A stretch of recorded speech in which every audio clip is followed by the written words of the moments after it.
Welcome, welcome, welcome to the Pipeline Masterclass, Building the Perfect Tech Stack. I don't know about you, but after listening to that Pipeline Power Hour, things that are so common across the industry is that we are in desperate need of more pipeline, and every marketing leader agrees. So now that we've heard a little bit about kind of the what with tactics and strategies, I want to talk about the how. So with me today, I have Kristin Hersant, the VP of Marketing over at Groove. Before we dive in, Kristin, I would love to hear a little bit about your background, how you came to Groove, and kind of your journey to up until this point. Sure. Thanks, Emma. My name's Kristin Hersant. I'm the VP of Marketing for Groove. I have spent about 25 years in Series A startup marketing. Typically, I will join a startup right after it gets its Series A when it has some semblance of product market fit. And then I will grow it to be a category leader. And typically, I'll go back and find another one and do it again. So I have built and established tech stacks many times, and I'm excited to speak with you today. Awesome. You have that serial entrepreneur spirit. So excited to dive into that.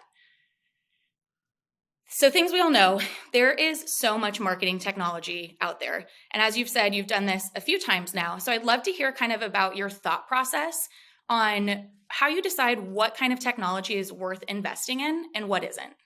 Absolutely. So typically when I join a startup, I come in and we have some semblance of funding. Like I said, we typically have Series A funding. And I'm usually building the marketing foundation from the ground up.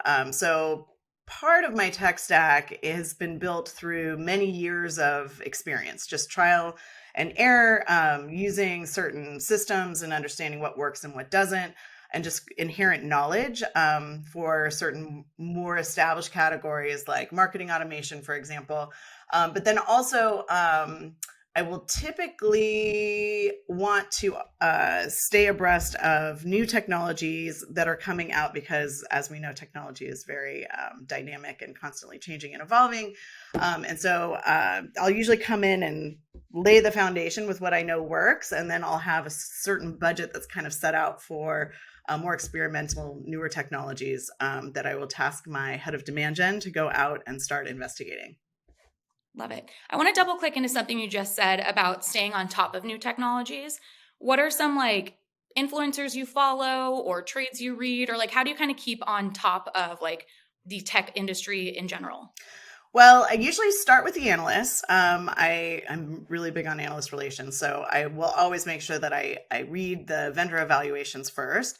Then I tend to check in with the RevOps communities and understand because that's their job, right? So they're usually thinking through the best ways to be orchestrating data or to integrate systems together in a way that is seamless.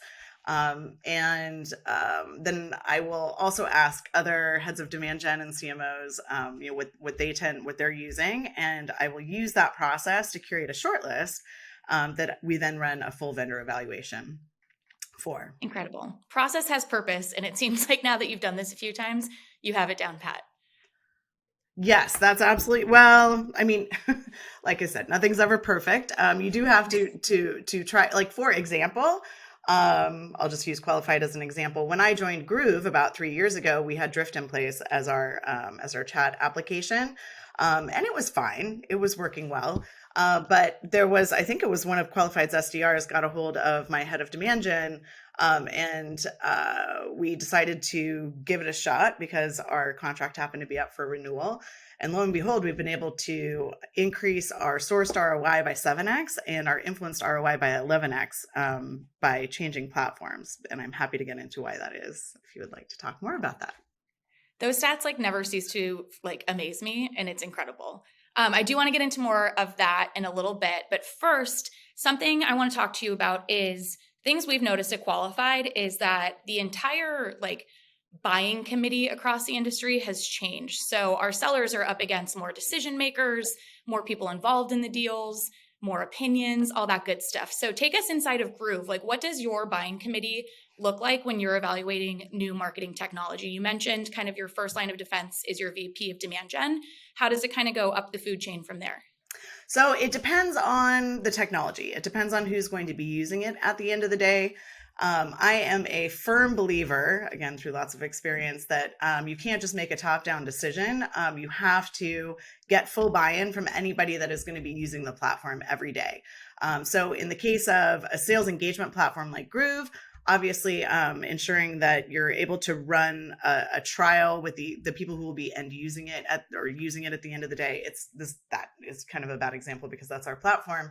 However, it was very similar for qualified, ensuring that the people that are going to be using it every day felt comfortable with the platform.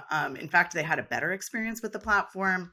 If it's something kind of behind the scenes like data hygiene or data orchestration, then it's very important that obviously revenue operations be included, but that the leaders of each functional area understand how the data is going to be structured and manipulated, and that everybody's on board with the enrichment strategy, for example.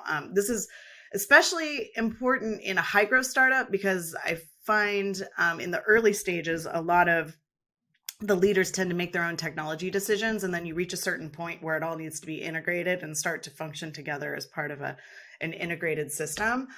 So the more you can get alignment and secure buy-in early on before you start to scale, the easier it will be. So you don't end up in a situation where you have a bunch of different technology silos and have to stitch them together later. It's a lot harder.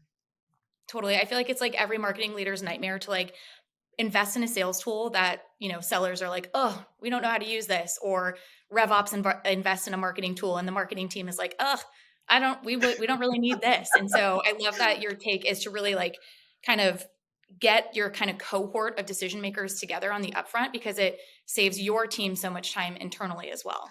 It's absolutely worth the time so that you don't end up with pain on the back end. I would also add to that it's important to think through your process. Like, for example, with something like Qualified, you could implement Qualified with an inbound team, or you could implement Qualified with an all-bound strategy, right? Where it would require very tight sales marketing alignment. Those are decisions that also need to be made when you bring in the software. Like we're still in the first stage where it's split out between inbound and outbound. But moving into 2023, we're starting to look at all bound and working really closely with the outbound team to ensure that the buyer gets the most unified experience possible. Awesome. Well, shout out to Andrew Ritter, who's your guys' customer support manager. I know he'll be happy to guide you through that process whenever that day comes. Andrew's amazing. Yes, we do love him. So, Kristin, you've noted that you've done this now a couple times. What is some software that when you go to a new company, your team just simply cannot live without to get started? Well, it all has to start with Salesforce as the CRM system and the system of record. All of my Series A startups that I have joined over the last 25 years have all leveraged Salesforce as the system of record. The next layer that's critical, because all of the different go-to-market teams are going to be leveraging Salesforce as their centralized database for the company, is some sort of a data hygiene layer. Historically, I've used Ringlead.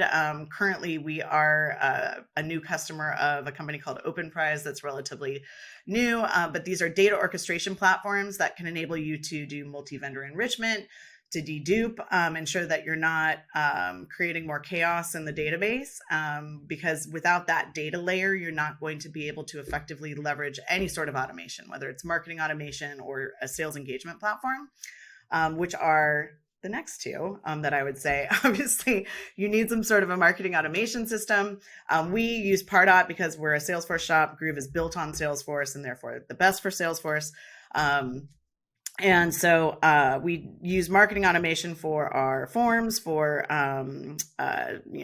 being able to do contact scoring and lead scoring, and any sort of one-to-many communications that come from the brand. And then Groove is the sales engagement platform that is the one-to-one at scale. So that is leveraging automation for sales in a way that makes them more efficient, productive, and effective. And so those two platforms complement each other very nicely. In the middle, what we're leveraging with our go-to-market strategy currently is a combination of 4 different intent data providers, and then we use 6sense as our ABM orchestration platform. The reason we have four is intentional because they're all different data sources. So 6sense is the best platform for, or 6sense or demand based. We use 6sense for understanding intent across the web. They also have Bombora integrated into 6sense, and so that's also accessible. We use their advanced platform. G2 and Trust Radius are first party intent for their websites. G2 is first party intent that is stronger in tech. So if you're a tech company selling to tech companies, then that's critically important. Trust Radius is stronger when it comes to more traditional enterprises. And we service both. And so that's why, both sets of intent data are important. That intent data flows directly into Salesforce, and we're able to trigger off of it using Groove because Groove is Salesforce native.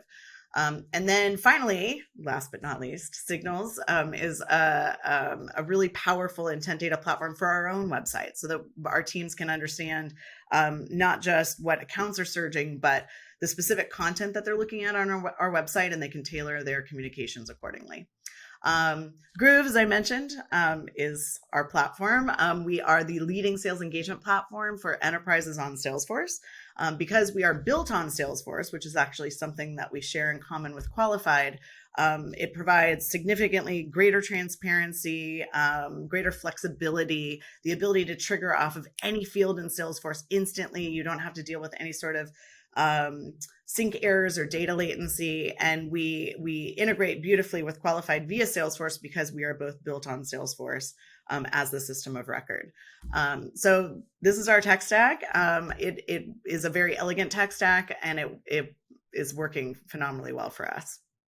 Good. Well, thank you for spilling a little bit of the tea, because I know that just in this economic headwinds, all the other, buzzwords that we've all heard, what I've seen across the communities that I'm involved in is like, how do you do it? How do you generate this pipeline? So I think by showing this example and being so open about it is just so helpful to the marketers and demand gen leaders on this session to learn how you're able to come in and really scale your business up quickly. One thing you mentioned at the top of the session was when you first came to Groove, you were using an alternate solution to Qualified. So I'd love to hear kind of like, in hindsight, is it the Salesforce, like native Salesforce compatibility? What is it that makes, Groove and Qualified tick so well? That is a huge part of it. And in fact, I would say it's probably the biggest part of it. Because we integrate everything into Salesforce as the system of record, we're able to have full visibility into every single interaction. One of the another piece of technology that's not on this must-have slide that we use is Seismic, which is a sales engagement platform, which also ties link tracking back through to Salesforce. So we're able to know, like for example, if we're outbound prospecting into an account, we're able to know specifically who is running the active evaluation because they're interacting with the content. And that's all in Salesforce. So it just provides our team with a level, the combination of Groove and Qualified in Salesforce provides our team with a level of transparency that you wouldn't get if you were using systems that were siloed or, these separate systems outside of Salesforce that are trying to sync everything back into Salesforce, not in a native way. Totally. I feel like with this stack, you are legitimately pioneering the future of pipeline generation. And just seeing it put together so elegantly just tells such a cohesive story of the why behind each tool and kind of what you guys achieve with each, investment that you make. So thank you again for being so open to sharing the tech stack. I know that's a question that is oftentimes hard to answer because you don't want to, open the hood too much, but really appreciate the transparency here. Of course. Our pleasure. And that's it from Pipeline Masterclass, Building the Perfect Tech Stack. Kristin, thank you so much for coming on to Pipeline Summit today. I can't even begin to tell you how hugely helpful it is for fellow marketers on the call to see kind of your process and thought that goes into building your perfect tech stack and being so transparent with what Groove has going on.